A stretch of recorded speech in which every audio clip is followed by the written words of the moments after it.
سامعین ناظرین، Gama knife technology کے بارے میں ہم آپ کو معلومات دے رہے تھے۔ گاما نائف ٹیکنالوجی کے ذریعے کتنے اقسام کے ٹیومرز اور کینسر کا علاج کیا جا سکتا ہے، یا کتنے اقسام کے کتنے ٹائپ کے ٹیومرز اور کینسر کا علاج کیا جا سکتا ہے، اس کے بارے میں ہم آپ کو بتانا چاہیں گے۔ برین کے تمام ٹیومرز، ایپیلیپسی یعنی کہ مرگی، آربیٹل ٹیومرز، فنکشنل ڈس آرڈرز، آبریسو کمپلسیو ڈس آرڈرز،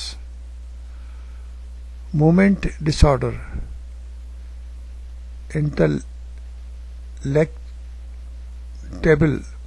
انٹریکٹیبل پین،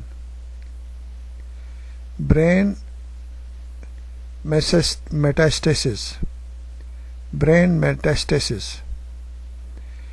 ان میں سنگل یا ملٹیپل دونوں شامل ہیں۔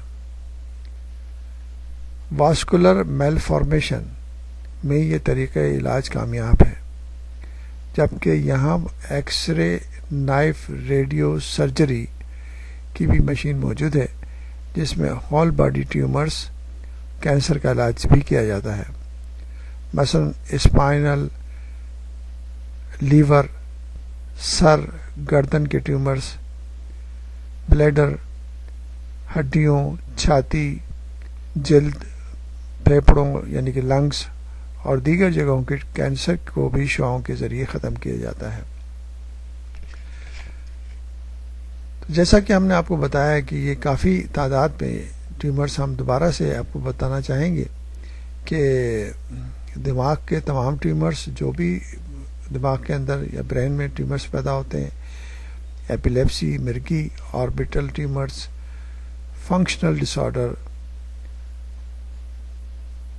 obsessive compulsive disorder، movement disorder، intractable pain، brain metastasis یعنی کہ کچھ ٹیومرز ایسے ہوتے ہیں جسم کے اندر کہ وہ خون کے ذریعے برین تک پہنچ جاتے ہیں، اور برین میں پہنچنے کے بعد مسائل کریٹ کرتے ہیں۔ اس میں سنگل ٹیومر بھی ہو سکتے ہیں، ملٹیپل ٹیومر بھی ہو سکتے ہیں۔ اسی طرح واسکولر میل فارمیشن میں بھی یہ طریقہ کار بہت بہتر طریقے سے کام کرتا ہے۔ یہ سب جو ہے وہ نیورو سرجنز اور سرجنز کے اوپر ڈپینڈ کرتا ہے، اور مریض کی استطاعت کے اوپر ڈپینڈ کرتا ہے کہ وہ اس طریقے علاج سے کیا کیا فائدے اٹھا سکتے ہیں۔ بہرحال یہ طریقہ علاج پاکستان میں موجود ہے، انڈیا میں موجود ہے، اور مختلف ممالک میں موجود ہے، جس سے لوگ فائدہ اٹھا سکتے ہیں۔ نالج ہونی چاہیے، معلومات ہونی چاہیے۔ اگر معلومات ہوں گی، آگاہی ہوگی، تو آپ بھی اگر کوئی ایسا مسئلہ آئے گا تو اس سے فائدہ اٹھا سکتے ہیں۔